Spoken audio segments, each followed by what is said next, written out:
How to activate Metrobank credit card online. Hi everyone and welcome to our channel.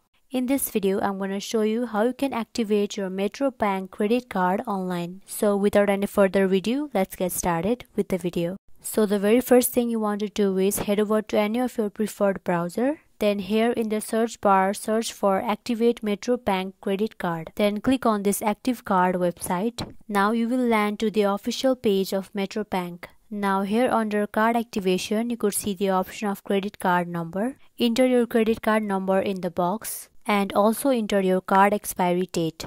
Then you have to solve this puzzle and lastly click on proceed. Once you have clicked on proceed, your Metrobank credit card will be activated. So that is how you can activate Metrobank credit card online. Thank you for watching this video, and if you found this video helpful, please don't forget to like, comment and subscribe to our channel. Until then, see you next time.